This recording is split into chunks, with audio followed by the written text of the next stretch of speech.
Hey everybody, welcome back to the channel and welcome to a new real-life car review. I finally got my hands on the Hyundai Ioniq 6. There's so much to talk about when it comes to this car in terms of exterior design, interior design and also about the way this car drives. I want to start off this episode by reviewing the interior.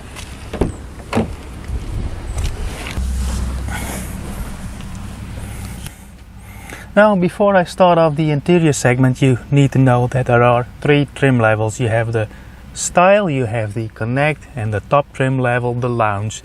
This is a Lounge version, and only the Lounge can be combined with this beautiful light white and grey interior, no matter which exterior color you choose. And talking about exterior colors, there are 9 shades varying from white to black, and there are 7 greys in between, and there's a burgundy and a smurf-like blue. That are the only color options for the exterior, so it's mainly grey. But this white and grey interior you can get with the top trim level. It really is beautiful. There's nothing really new about the materials you'll have, nothing we haven't seen before. You got this textured cardboard-like material on the center console and on the door cards over here. Synthetic leathers, a lot of recycled materials. Nothing new, but it really looks special. It looks a lot like the Ioniq 5, but it's a completely different design. And as you can see, I have those ears on the side of the dashboard. Those are for the digital door mirrors. I'll get back to that in the drive segment. But overall, this is a very nice place to be. Very little high gloss plastics, just the buttons over here on the steering wheel, so it always fingerprints over there.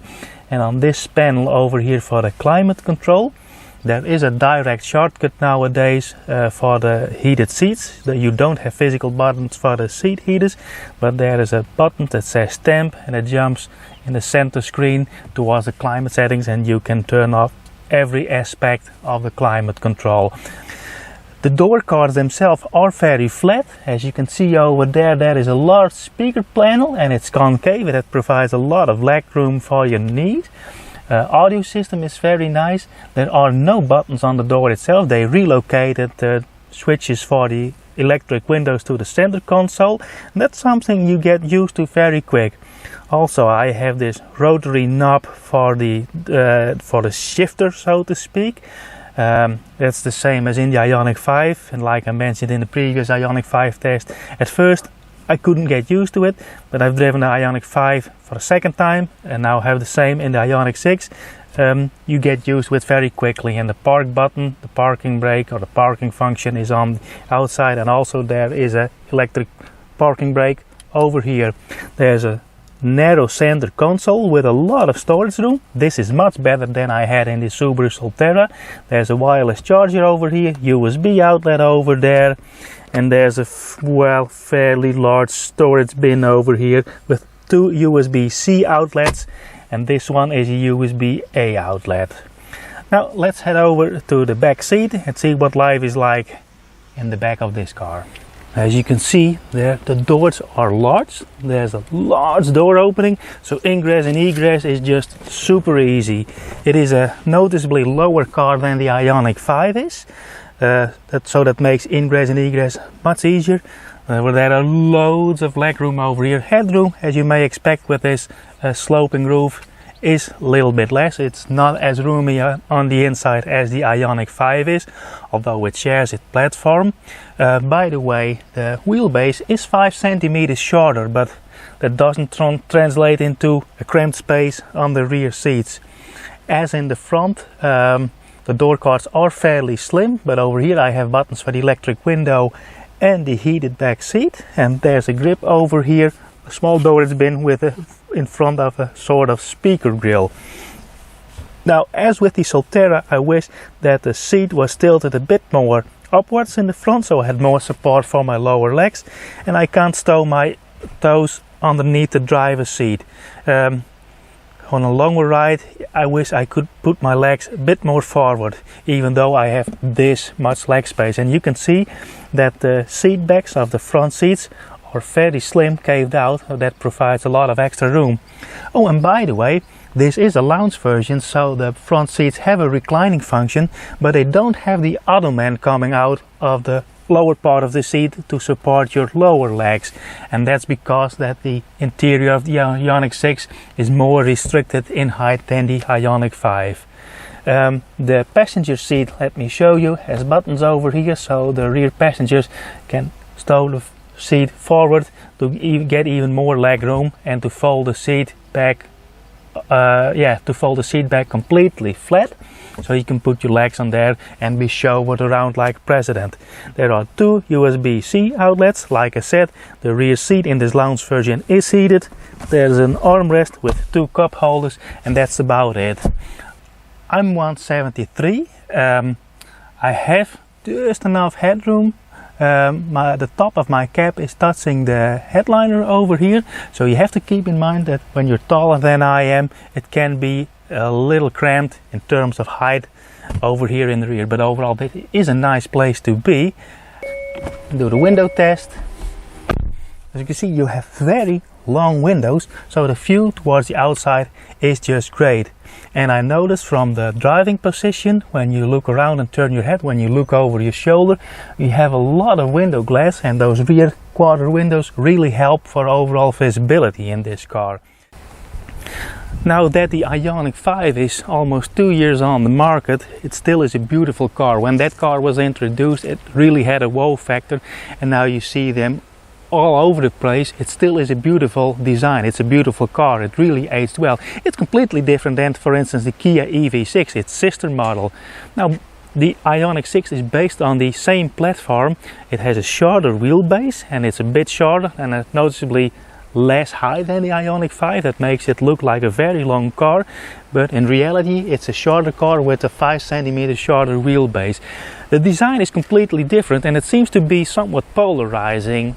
People tend to love it or they seem to hate it, and I wasn't too sure myself when I first saw the car on pictures. I wasn't too sure when I saw the first car driving out on the road. But now I've been living with this car for a couple of days and it's starting to grow on me, but it takes some time. And I must say, it's a car that really stands out in the parking lot. Yesterday I had it parked next to a Kia EV6, and this was the car standing out, even though the EV6 is a very special design on itself. And the thing is that car designers and car marketeers especially have tricked themselves and car buyers into believing that cars should look like an SUV, and that's a great way to hide a large battery pack. I mean, this is a 77.4 kilowatt hours battery, so in reality that's 1.5 meters wide and 2 meters long, and yeah, you can hide it between a large wheelbase and track width, but that means you get a large car, and well, if you're used to having SUVs, it's easier to draw an SUV over that. With this, Hyundai went down the efficiency route because an SUV, an electric SUV, it kind of contradicts poor aerodynamics, and you want to have a great range. So why would you make an SUV? Make a Streamliner car. We don't see many of them. Yeah, we have the Honda Insight and several generations of the Toyota Prius, but they have the so-called Camtail as designed by Wunibald Kamm, the German engineer.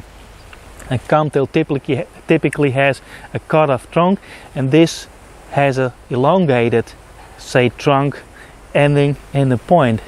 And the strange thing with this design, which I had to get used to, is this line over here, starting from the headlights, running down the windows, but over here it starts sloping down, and that's something we're not used to see. Since the 1970s we're so used to see a wedge-shaped car starting low in the front, sloping up to the back. This is the other way around. Yeah, this truly again is a car where form follows function, and we're not used to that anymore. So I must say, after a couple of days living with this car, I really got used to it, and there are a lot of aerodynamic details. Over here in the front wheels there is this wind flap, and there is an air passage over here to guide the wind over the wheels, and they really did a lot of cladding inside the wheel well to make it as snug as possible. These are the 20-inch wheels, which are optional on the lounge, and the other wheel option, the standard wheel option for the Ioniq 6, is an 18-inch wheel, and these are wrapped in 245/40 R20 wheels, tires I mean, and these are Pirelli P0s. Fairly expensive tire when you choose this wheel options and the all-wheel drive version, and you use the power and the torque. Well, prepare yourself for expensive tire changes. The front of the Ioniq 6 is, well, actually very friendly. It doesn't have an aggressive look. There is this sloping line in here, just very normal, friendly headlights. There are no fog lights in here. We do have those flaps that open to allow for battery and engine cooling, motor cooling, I must say. Also a flush Hyundai logo over here. There are fans over here, direct the wind over the front wheels. So it's very, I would say, modest front end of this car. Now let's open up the hood, where we know there's nothing much to see because this is a two-wheel drive version. So it's a rear-wheel drive car. Hood struts, large hood, not much as a clamshell hood as the Ioniq 5 is. There is a, well, decent trunk for small groceries, but I noticed when I'm driving this car there is a, well, emergency pack over here, and it was rattling and I could hear that inside the car. So this is a plastic box. When you put tools or rattly stuff in here, you will hear that inside the car. Yeah, and there's nothing much to see here, but it's a good moment to start talking about the engine options. There's a rear-wheel drive version, there's a four-wheel drive version. There are two battery packs. A 53 kilowatt-hour battery pack, that's always a rear-wheel drive with 150 horsepower, 350 newton meters of torque. When you opt for the largest battery pack, 77.4, the rear-wheel drive version gets 230 horsepower and also 350 newton meters of torque. When you go for the all-wheel drive version, you get 325 horsepower and 605 newton meters of torque.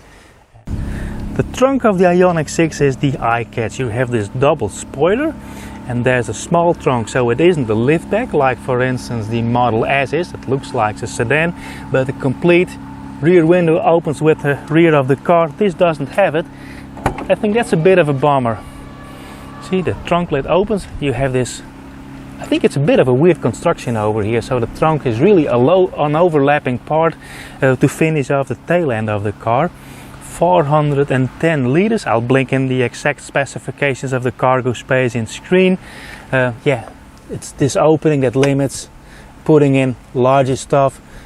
In the earlier days, like in the 1990s, yeah, you couldn't transport a large TV in this car, but nowadays with flat TVs, yeah, that wouldn't be a problem. The trunk isn't all that large, but it's not much smaller than in the Ioniq 5. Yeah, it's very usable, and this height over here, getting stuff in the car, isn't all too high. You can tell it's overall a lower car than with SUVs that we're used to. Well, as you may expect, the driving of the Ioniq 6 isn't much different than from the Ioniq 5. Well, the wheelbase is a bit shorter, this is lower of course, so overall the center of gravity is a bit lower. But in terms of drivetrain calibration, there isn't much difference. Of course, it has plenty of torque, but when I step on it, like I do now, there's a fierce acceleration to start, but now it starts to back down a bit. I'm also going to slow down because there are a lot of birds and animals out in the wild here. What you do notice when driving this car is that the suspension feels a bit firmer than the Ioniq 5, and also with this large 20-inch wheels with those /40 sidewalls that make the ride a bit firm. The car moves around a lot, small movements, but on speed bumps it's doing very decent. Yeah, like I said, you have to switch off most of the worried electronic Koreans, because there are a lot of beeps and bongs and chimes to warn you for all kinds of danger. But when this system switched off, this is a very relaxing car to drive, and I find it more relaxing to drive than the Ioniq 5 for some reason or another. I'm not sure if it's the seating position. You have a bit more of an active driving position. You're set a bit lower in the car. Don't know exactly what it is. Both cars are very pleasant to drive, but I prefer this one. and I just came out of the Subaru Solterra. I will put a link up over here for that test. It was also a very smooth ride, much smoother and softer than this car. But yeah, between those two I'd pick this one, but it's mostly for the interior. This is such a nice place to be. Well, this is my first time ever driving with digital door mirrors, and the first day I drove it, we had the same weather as today. Sunny day, it's dry, and I don't really see the benefit of having digital door mirrors. Like I said, they have a lower coefficient of drag, but I'm not sure if it translates to a lower electricity consumption, because the inside of these electronics also consume a bit of electricity, of course, and I think in best case scenario it evens out. But like I said, in the exterior segment there is much less wind noise around the A-pillar and the mirrors. For that reason it works out. But on rainy days, and we had a couple of rainy days, you'll immediately notice that you have a clear view towards the back. There is no rain accumulation on the mirror glass, and you have a clear view. And also in the evenings, when you have cars following you, and nowadays with those super bright LEDs, yeah, you can easily be blinded, and not every car has self-dimming mirrors, especially not on the door mirrors. And that's when you can tell that the system blends out the glare and the bright spots, so we have a good view to the back. So on rainy days and in the evenings I prefer this system. Okay, we're heading out towards the highway over here. We have great new asphalt over here. It's a super quiet road. This is where this car is super quiet. It really reminds me of a Lexus LS 400, but even though it's 30 years old, it's a super quiet car. And this is where you can tell that the Ioniq 6 indeed is a quieter car, thanks to its streamline, I think, than the Ioniq 5 is. It really is a much quieter car. Switching on the adaptive cruise control now. I'm gonna talk about the highway drive assist once we hit the highway in a couple of kilometers. Okay, we're approaching the highway over here, and the road itself doesn't change. There's just a sign that says highway. Highway drive assist recognizes that.